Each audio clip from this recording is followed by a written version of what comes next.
Welcome, everybody. Welcome to all our listeners to our podcast at our clubhouse event, Seeing Opportunity in Devastation with Stories to Inspire. And we're currently busy with the Entrepreneurial Excellence series. The last topic we had last week, Ed took us through an acronym amongst many things, but we entitled the topic Save Your Business, and it's acronym for SAVE. And I'm going to ask that Ed just runs us or refreshes our memories where that is concerned. And then, of course, a special welcome to Ed. And over to you. Thanks, Jacques. Yeah, that acronym was put together I believe, by the Motorola Corporation, and it's an updating of the original 4 P's of marketing: product, price, place, and promotions. And the acronym SAVE morphs product into solution. So we're changing the product is actually just an answer to a problem. Product in itself is inherently useless in most cases. Unless it has an application for it, it's going nowhere. And if you wanted any graphic proof of that, you could have a look at things like the things that have been patented. There are hundreds and thousands and probably millions of patents worldwide which have never seen a production, never even seen a prototype. So ideas are plenty for products. There's an old story about was written by or a phrase written by Ralph Waldo Emerson that said, "Build a better mousetrap, and the world will beat a path to your door." Well, I'm afraid Emerson got that very badly wrong, because the most patented item, I believe, in the US Patents Office was, at least a few years ago, mousetraps. And the most common mousetrap in the world is the spring loaded, cheese baited mousetrap that was invented somewhere in the mid 1800s. And all of these thousands and thousands and thousands of really clever mousetraps that have been patented since then have never really made history at all. So make a better product and the world will largely ignore you unless it has a problem. And right now, it appears humanity doesn't have a problem. If you want to use mousetraps, then you've got a readily available, cheap, and easily accessible device to use. So all of your clever inventions mean nothing. Products are solutions. If they're not a solution to something, then they're not worth very much at all. So they changed the P of product into solution. They changed the P of place into access, because place was, in the original 4 Ps, where you could buy the product, maybe a retail store or directly from a salesperson or by making a phone call or whatever. And that's been changed because of the modern world into what is the most convenient access for your customer. So most organizations will allow you to buy things online or to talk to a salesperson or to have some kind of um, a mix between those. And of course, the big retailers will have multiple products.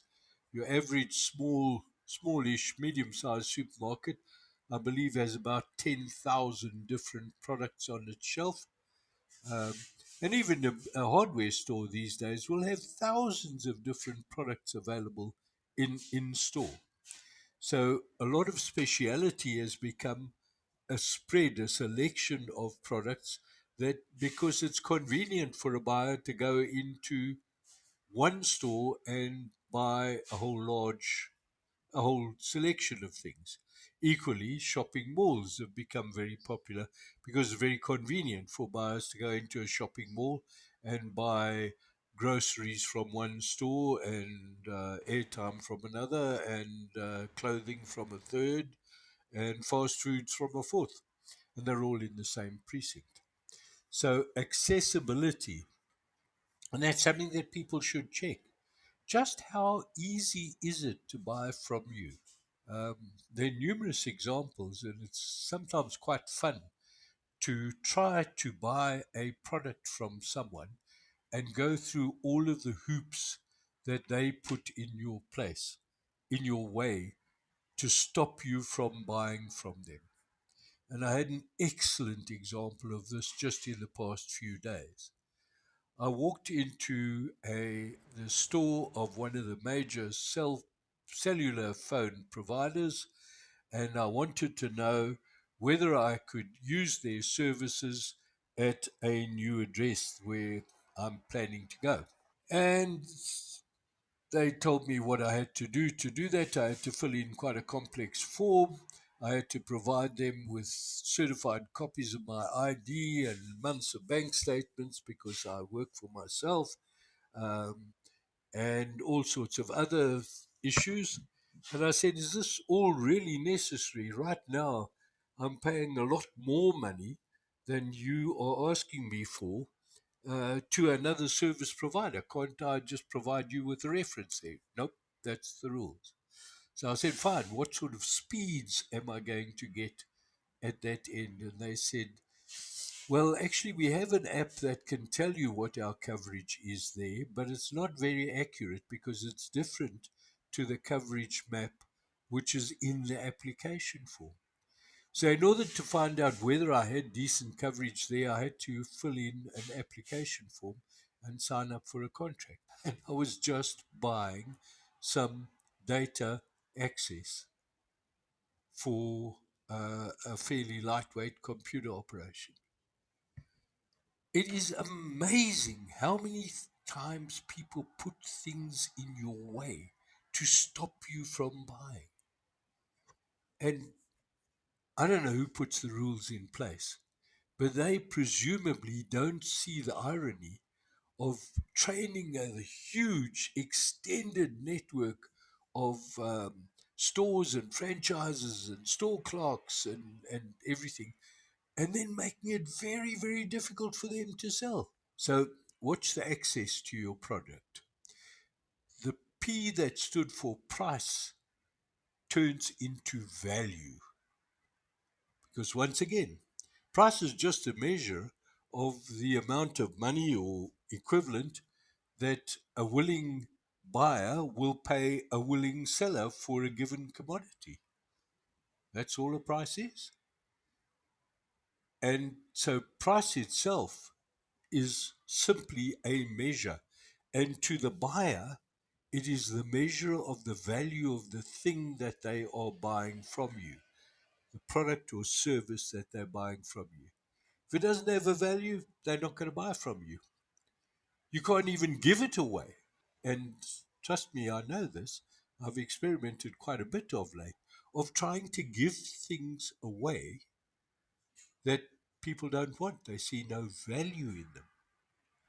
So it's all about value rather than all about price. Price is the weapon that you use, the tool that you use to balance the value versus price equation. So you can vary your price and present it in different ways and so on to make it appear that there is a value here. But you can't, if the thing doesn't have value in the eyes of the buyer, then there is no sale. So if we look at the fact of a marketing effort which ends in a sale, then at some point along the line, a customer is going to take an amount of money out of their bank account and put it into your bank account. And the only reason that they would do a dumb thing like that is that the thing that they're getting from you is at that moment worth more than the money they hold in their bank account. Because otherwise they wouldn't buy it from you. So price equals value. Don't forget that one. That is a crucial one. And the last one is the fourth P, which was promotion. In other words, how you tell the market about your product and invite them to come along and buy from you. And promotion is changed to education. And that's because in this electronic era, if we parallel a buying and a selling cycle, and we put the buyer's role on one side and the sales role, whatever that be, whether it be electronic or a person or a hybrid of the two, on the other side, then between 60 and 80% of that sales cycle will be the buyer on their own researching, and sometimes 100% of that. The rest of the time will be some sort of interaction with the prospective vendor. Now, if there is, that assumes that the buyer has a perfect source of information about everything that he or she needs to know to purchase that product. And of course, we know that that's simply not true. Not everything that is on the internet is the absolute fundamental truth. In fact, a very large part of what is on the internet is either accidental or deliberate misinformation. And so the buyer needs to have some level of education. And the marketing promotion that you should be doing is probably electronic because that's where the buyer's looking. And it should be there to educate the buyer, to warn them of where the traps lie, to give them an indication of what sort of considerations they should take into account when buying a product of this nature. It should also be there to showcase what you have to offer. So then I'm going to ask the $64,000 question. When last was your website updated? And speaking for myself, it was several years ago. It's an embarrassment.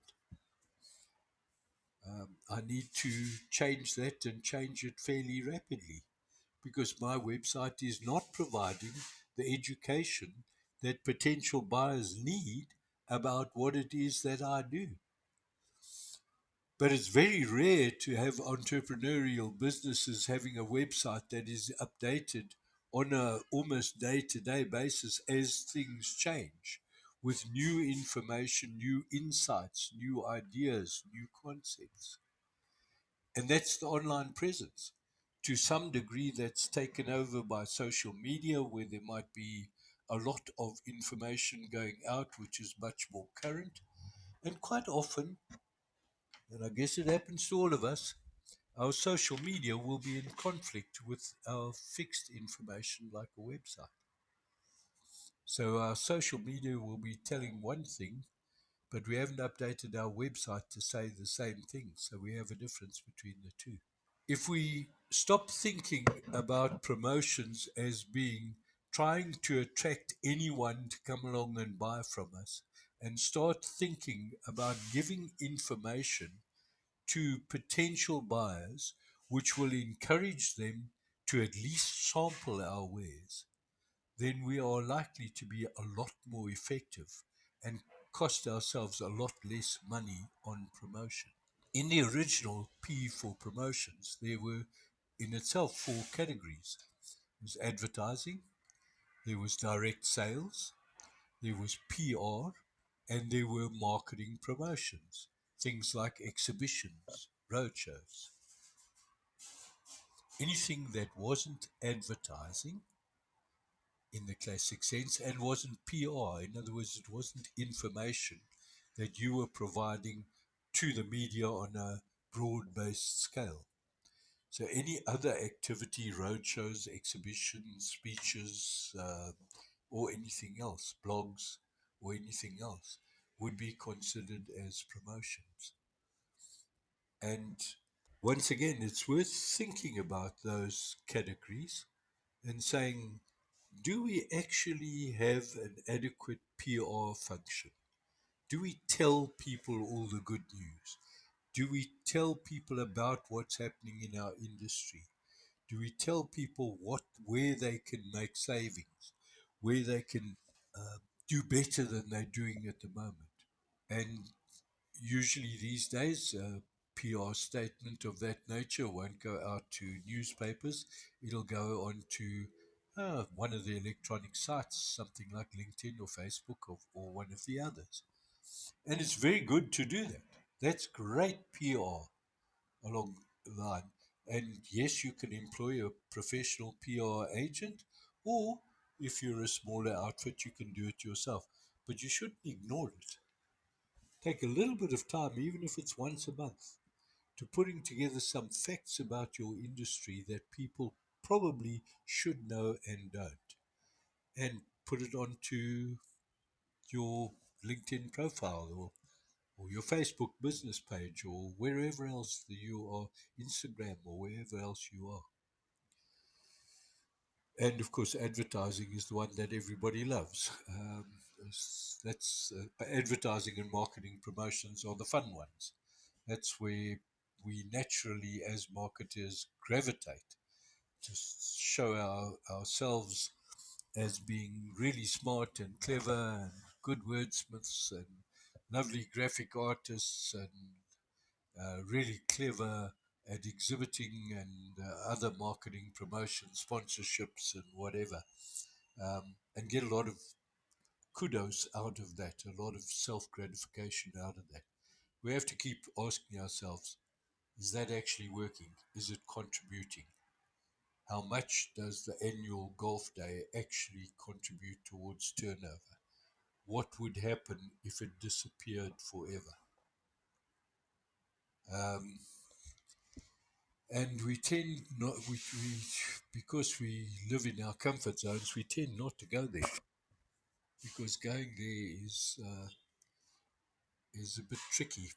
It's very difficult to uncover what something like a golf day actually brings to the party, or whether it's just an expectation from our customers that there should be a social event and we should be paying for it.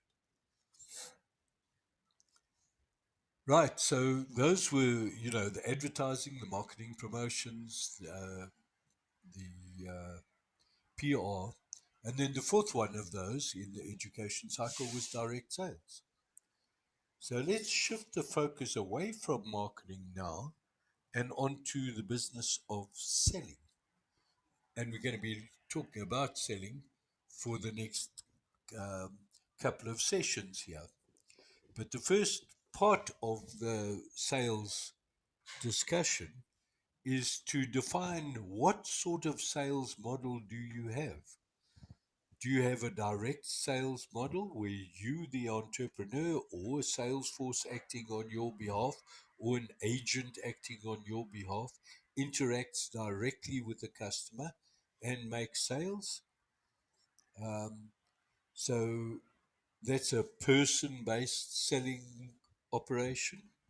Or do you have a direct purchase operation, which would be something where they could order it off the web or they could order it in some indirect manner, and the whole process goes through without any direct communication from human to human? And the third model is a hybrid where some of the work is done online and some of the work is done by a human being.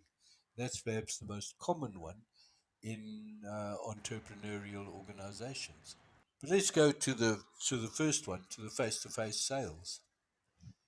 And in this day and age, typically those would fall into two categories. The one is very smaller organizations where the entrepreneur is also the salesperson. They actually interact with the customers, they make the sales, they secure contracts, they implement the contracts. So very typically that would be professionals, would be um, coaches, would be lawyers, would be medical professionals, would be anyone of that nature where the deal is done by the person. Photographers, carpenters, plumbers, coaches, mentors, trainers, any of those kind of categories would fall into that category.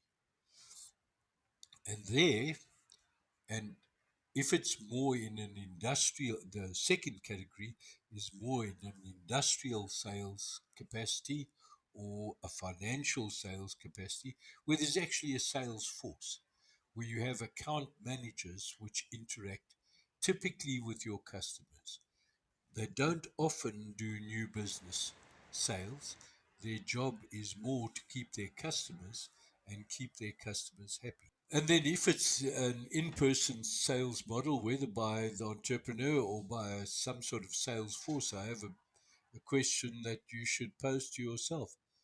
What share of the customer's spend are you getting? Let me define that. The customer's spend would be on items that your organization provides. So if you're a training organization and you are providing, let us say, training in conflict management to an organization, what is the training budget of that organization that falls within your portfolio of training courses? So that would probably include teamwork and, I don't know, soft kind of skills within the workplace communication skills, maybe time management, maybe a whole lot of other portfolios.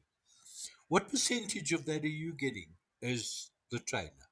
And if you don't know, then you should go and ask, because in almost all cases, and this has no research basis behind it, just my personal observation, in almost all cases, we are getting a very small share of the total spend that we could get from a particular customer. And that's because we're not trying. We're doing well enough out of what we're getting. And so we stop thinking about things like share of spend, but that should be a statistic that you have on every single one of your clients, whether you are selling investments or houses or whatever. What share of spend are you getting out of that particular customer? And if you can do that quick calculation before the next session, you will probably have done very, very well, and you will probably also be a little wide eyed, because it can be a shocker. I'll excuse those selling to government. I do not expect small entrepreneurial businesses to get 100% share of what the government spends on something like coaching or training or something like that. Yep, agree. But that's probably about the only one. So I think that's about what we got time for this time, Jacques. Yeah, We'll thank you, Ed. continue this subject at our next session. Yeah, I really found that just the review of the save model very helpful. Just to position it even more top of mind, sort of be aware of the types of things as you're running with this model in your head. And then yeah, getting into the meat again of the sales function. So with the previous topics that we've had, and you've done such a great job in explaining sales funnels and all these kinds of things, I just want to say though is that you have been very consistent, is that you need to have a measurement in place. Like the question you're asking, what share of customer spend are you getting? That's so important to go and calculate that. The other question that you asked is, all right, and it was in your recapture of the save model and the education part with um, advertising and promotions and so forth. That return on ad spend, what does that look like? What do you know what it is? I mean, you might get some real insightful understanding of what your activities are yielding. And I think the it brings intelligence to your activity if you can analyze what you are doing in some way, shape, or form. But measurement is key. I'll never forget this quote: "Is what you expect, you will inspect." So if you want sales, all these kinds of things, make the effort of measuring them. and tracking what's going on, understanding what's happening, and it guides you in terms of the different strategies that you are employing. So yes, thank you, Ed. That is just my takeaway from this afternoon. I hope everyone finds this of value, and we look forward to seeing you at our next session. Sadly, it won't be next week because that is the day before the big move where I uproot home and office and everything, and not going to be in a position to run this session. But in 2 weeks' time, we should talk again. Excellent, Ed. I'll catch up with you next week because then I'm back from the Western Cape myself, Mm. and just check in on how well you're doing. So anyway, until the 12th, then stay well, stay good, be proactive, experiment. Bye for So now. long. Bye.